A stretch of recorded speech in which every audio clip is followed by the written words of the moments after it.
This is from the Daily Beast, certainly not right-leaning at all. The U.S. intel community walks back claim that Russians put bounties on American troops.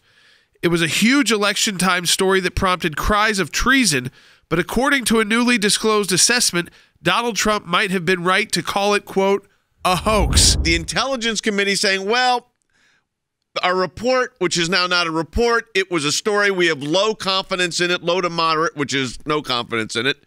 And they used it, Andy, as a ploy against the former president of the United States. It was used as a club to trundle President Trump with during the campaign by Biden repeatedly. And now we know, and we knew at the time, as a matter of fact, as we did with all the stuff that Mueller came up with, that it was a hoax and a lie. They're not even calling it an intelligence report now. No, confidence in the story.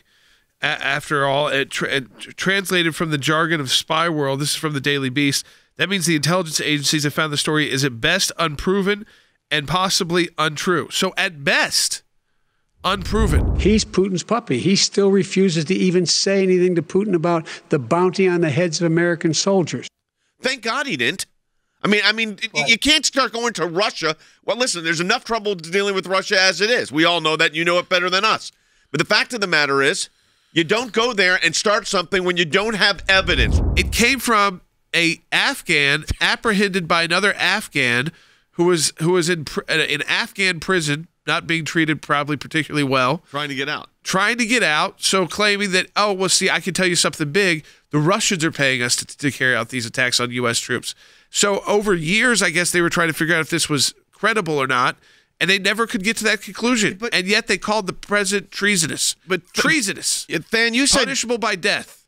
Yeah, when you say treason. Yeah, and that's what they were doing. There is absolutely no way that these reporters who pushed this story confirmed this.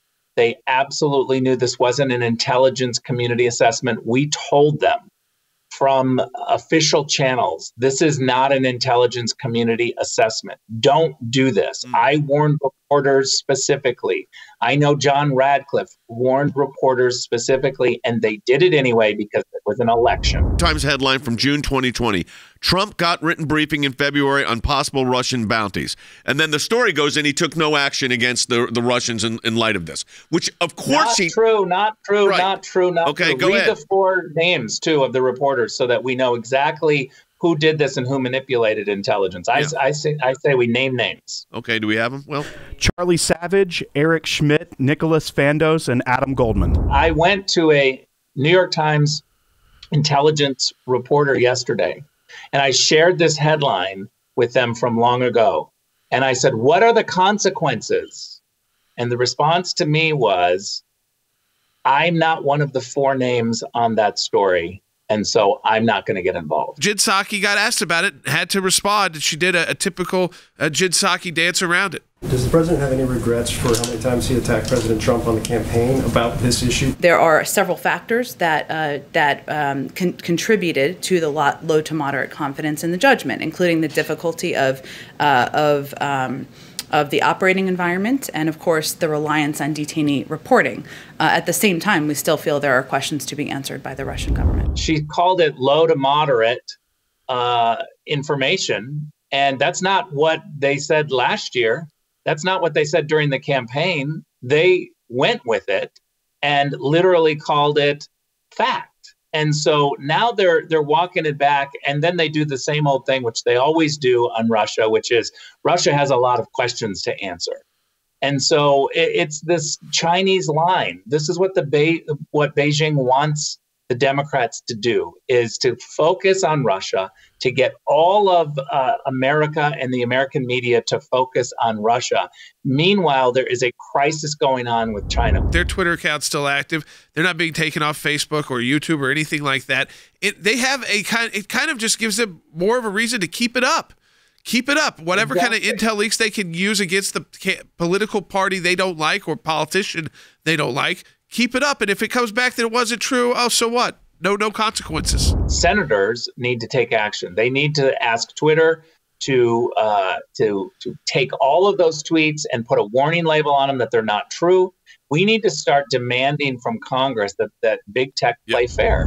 The one person who isn't outraged is Donald Trump, and his reaction is this is a hoax. And the only people he's angry at are not the Russians who may be paying these bounties, but he's mad that it's being reported. It's very likely he got a briefing that was very similar to the one that President Trump got, maybe a little bit different because as chairman of the House Intel Committee, and yet he came out and said action should have been taken based on low confidence. Jay, where's Adam Schiff today? They painted this, Jordan, to have the president confront Putin. Yes. On this. Yes. On the jailhouse snitch. So that you would, if this was true, the sanctions that you would impose, the actions that you would impose would be so severe that you could be on the brink of war. If this were to be true. There were bounties on U.S. troops? Yes. But if you got the report that we have low to moderate confidence in this, you don't take that kind of action. No leader, you'd be reckless. But who are the real reckless leaders? Who is Russia taking advantage of? Well, they took advantage of Barack Obama. They annexed Crimea. And they're taking advantage of Joe Biden right now by going back in, amassing 80,000 plus troops on the Ukrainian border. What's the U.S. do? They're slapping sanctions on Russia for 2020 election interference, their favorite thing. Doesn't matter who wins the election. No. It's still Russian election interference. And who do you not talking about? The Chinese, the Iranians, nuclear deals, things like that.